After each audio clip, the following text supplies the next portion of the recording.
Spawn of the Slithis is a 1978 movie about radioactive mud. Man, even by the 70s they were out of ideas. It features a girl named Jeff, lots of slow motion kills, and a town full of people who don't lock their doors.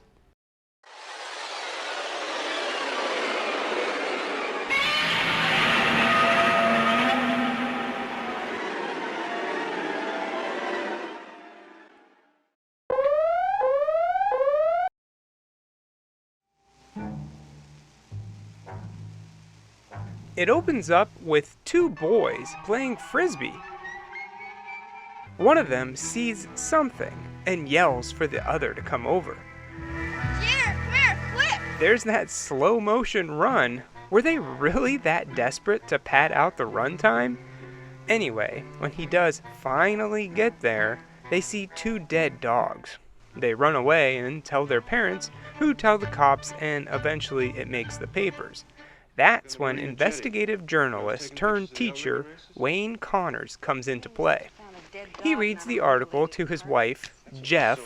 Yes, her name is Jeff. Now, I understand. You can name anyone anything, and Jeff is a perfectly fine name for a man or a woman. But this is a movie. You could have called her anything, and naming the female lead Jeff is just confusing. It wasn't until about an hour in that I realized, yeah, her name is Jeff. I thought they were talking about some other guy. I was getting all excited. Who's this Jeff I keep hearing about? He must be really important to the story if they keep talking about him all the time. Anyway, the article about the dead dogs intrigues Wayne because he just saw something like that a few weeks ago. The journalist side of his brain kicks in, and suddenly, he doesn't care about his teaching job anymore, and just wants to figure out what's killing everyone in town. Now we see some grumpy old couple in bed. They hear a loud crash at the front door, which literally was wide open. Who sleeps with their front door wide open? The guy gets up to take a look while complaining about how he doesn't want to wear his robe. I detest bathrobes. Why you bought it is still a mystery to me. He goes in, sees the monster, and is killed. Then his wife comes by with a gun, fires a couple shots which do nothing, and she too is killed. Good, now we don't have to see them again. As you would expect, this makes the news and Wayne hears about it. He decides to go over and take a peek at the active crime scene. Real good idea. He finds some mud on the floor, but no footprints. Eventually, he gets caught by a cop with a cold. Wayne offers him a cough drop, and the cop spills everything about the investigation. Good to know. Always keep some cough drops in your pocket, just in case you have to bribe a cop. But he doesn't really learn anything that important. However, he does take some of the mud to his colleague, Dr. John, who is very interested and runs some tests. A little later, Dr. John comes over to tell the couple what he has discovered. So here's the backstory. 20 years ago, in Wisconsin, there was a nuclear reactor that started to leak into a river. The water went into a lagoon and mixed with some of the silt, which started to mutate the plants and animals into something different. They called this organic mud Slithis. Why? For the same reason your parents named you Jeff. Who knows?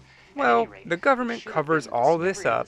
The lead scientist that discovered Slithis now works for an oil company close by, and he continues his research to this day, trying to find a way to make natural petroleum, or so he says.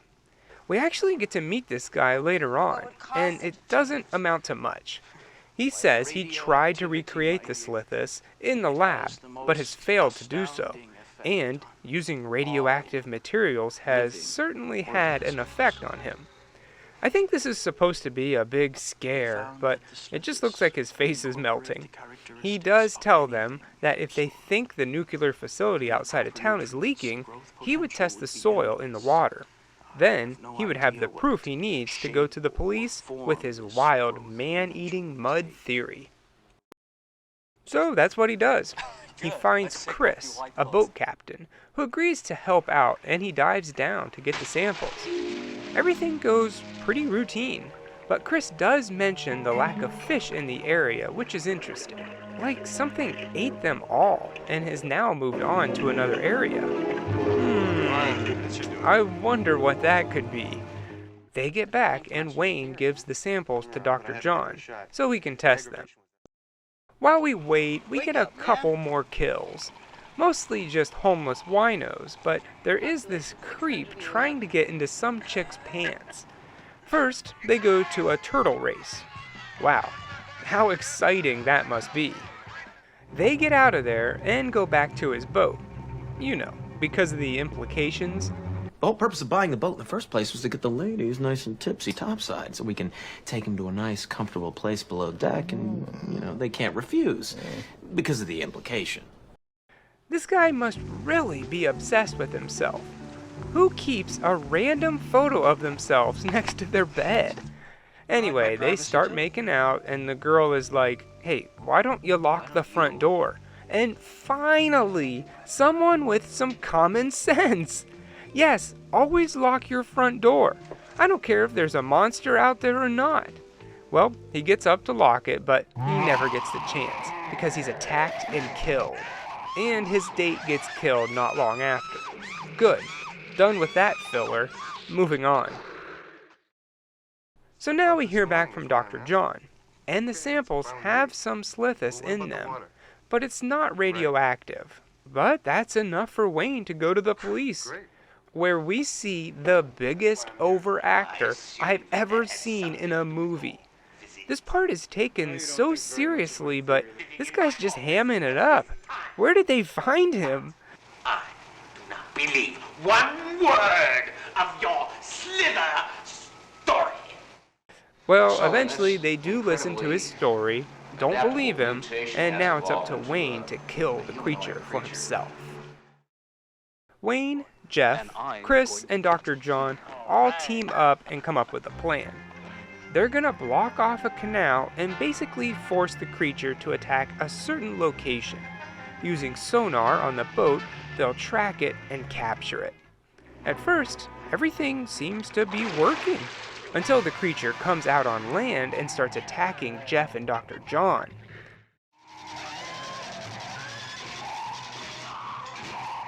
Eventually, they get their car started and Jeff bails out just as John launches the creature back into the water. But you didn't think that would kill it, right? The creature gets on board the boat and starts attacking. We already know that gunshots don't really hurt this thing. It's made of mud and plants, so it can't really feel pain. But even so, they try. They shoot, stab, hit, and throw everything they can at the beast, until finally stabbing it with an anchor, which kills it for good. They sit there for a while debating what to do with it.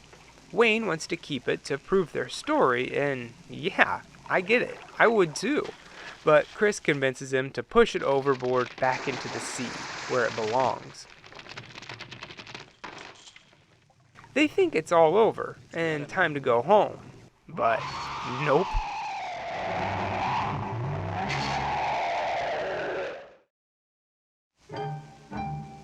Apparently, they wanted to make a sequel to Spawn of the Slithis, but never got the funding. And after seeing this, I understand why. It's just not that good, and doesn't really have anything that stands out. Around this time, every movie had a radioactive monster, be good to the environment message. But I don't think Spawn of the Slithis stopped anyone from littering. The actual creature looks fine, to be fair. It's just a guy in a rubber suit, which was pretty standard for the time. The music is fine, and the acting was hit or miss. But like I said, the movie doesn't have a wow factor. The only thing that stands out is they have a turtle race, and there's a girl named Jeff. Spawn of the Slithis is one of those late night, what the heck am I watching movies. So if you're into that, check it out. Otherwise, pass. I give it 1.5 unlocked doors out of 4. What I gotta do is take a leak. You cracked your pants? No, just farted. You cracked your pants again, you god damn it.